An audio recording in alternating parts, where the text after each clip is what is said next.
పక్షి కూడా తిలోదకాలు వదిలింది కోసం తిలోదకాలు విడిచిపెట్టి మళ్ళీ తిరిగి వచ్చేసి నాయనా నేను ఇక్కడ నిశాకరుడు అని ఒక మహర్షి నన్ను చూసి నాయనా కార్యం చేయాలి రామకార్యం చేయాలి ఒకానొకప్పుడు ఇక్కడికి ఖచ్చితంగా వానరులు వస్తారు వాళ్ళకి నువ్వు సాయం చేసావంటే నీకు రెక్కలు వస్తాయి అని చెప్పగానే ఆయనని నేను వేడుకున్నాను నాయన మీరే నాకు రెక్కలు ఇవ్వచ్చు కదా అనేసి అంటే అట్లా ఇవ్వకూడదు నాయన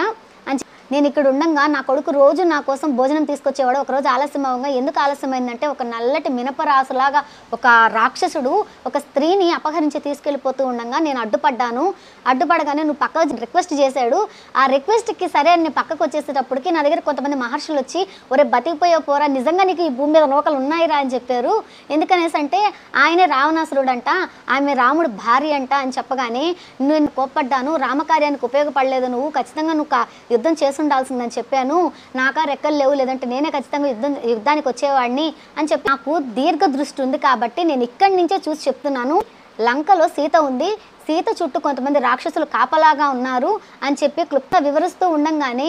ఎర్రటి కాంతితోటి ఆయనకి పెద్ద పెద్ద రెక్కలు వచ్చేస్తాయి అన్నమాట ఆ రెక్కలు రావడంతో వాళ్ళందరూ ఆశ్చర్యంతో అట్లే చూస్తూ ఉంటారు అప్పుడు ఆయన అంటాడు రామ కార్యం చేశాను కాబట్టి ఇంత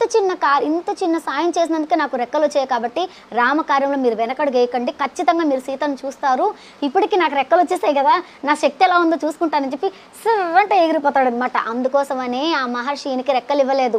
వానరులకి ఇప్పుడు సీత జాడ తెలిసింది కానీ అక్కడికి వెళ్ళే వాళ్ళు ఎవరు వీళ్ళందరిలో ఎవరు వెళ్ళగలరు ఒక్కొక్కరు ఒక్కొక్కలా చెప్తారు ఒకరు 10 యోజనాలు ఒకరు 20 యోజనాలు ఒకరు 30 యోజనాలు ఇలా చెప్తూ ఉండంగా ఓ దగ్గర కూర్చున్నాడు హనుమంతుడు జాంబవంతుడు లేచి నాయన నేను ఒక 90 మాత్రం ఎగలగలను అనేసి అంటే తాత నువ్వే మా అందరికన్నా గ్రేట్గా ఉన్నావు కదా తాత అన్నాడు అంగదుడు అప్పుడు అంగదుడు కూడా నేను ఒక 100 ఎగరగలను కానీ మళ్ళీ తిరిగి రావడానికి నాకు ఆలస్యం అవుతుందంటే ఆలస్యం చేస్తే రామకార్యం కుదరదు కదా నాయన అయినా నువ్వు వెళ్ళకూడదు ఎందుకనేసి అంటే మేము ఇంతమంది సేవకులు ఉన్నప్పుడు రాజు వెళ్ళకూడదు నాయన అని చెప్పి ఎంతమంది ఇన్ని చెప్తున్నా మౌనంగా కూర్చున్నాడు కదా హనుమంతుడు ఆయన ఖచ్చితంగా ఎగరగలడు అనేసి హనుమ దగ్గరికి పోయేసి ఎంతో శక్తి కలిగిన వాడివి నువ్వు గరుత్మంతుడు అంత వేగం కలిగిన వాడివి అంత శక్తి కలిగిన వాడివి అని చెప్పి జాంబవంతుడు నేను చెప్పుకొచ్చాడు ఇలాగా ఆయన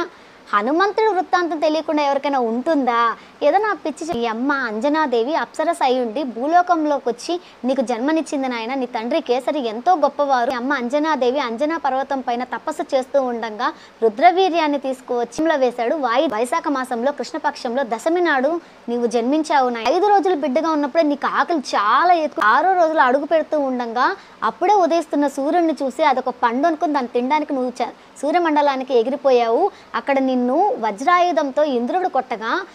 నీ హనువు పగిలింది దాని వలన నీ పేరు హనుమంతుడు అని నీ పేరు చరిత్రకెక్కింది అందుకోసం తాడు పగిలిన వాళ్ళందరూ హనుమంతులు కాదు ఆయన అంటే గొప్పవారు కాబట్టి ఉండగా నువ్వు స్పృహ కోల్పోయి ఉండగా వాయుదేవుడు వాయువుని ఆపేయంగా కొంతమంది దేవతలు వచ్చి నీకు ఎన్నో వరాలు ఇచ్చారు కొంతమంది మహర్షులు నీ ఆగడాలు తట్టుకోలేక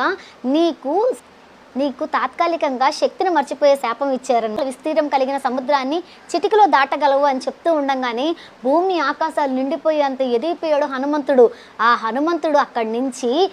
ఒక్కసారి ఊపిరి పీల్చుకొని ఎగిరిపోతూ ఉన్నారు ఇప్పటి నుంచి మనకి సుందరకాండ మొదలవుతుంది సుందరకాండ పారాయణం చేస్తే జరగనిదంటూ ఏమీ ఉండదు సుందరకాండ వల్ల పారాయణం చేసినా జరగలేదు అంటే సృష్టి తలకిందులైన జరగదని అర్థం ఎంత గొప్ప సుందరకాండ ఇక్కడి నుంచి చెప్పుకోబోతున్నాం మనము ప్రతిరోజు వినండి పురాణాలు విందాం వినిపిద్దాం జై శ్రీరామ్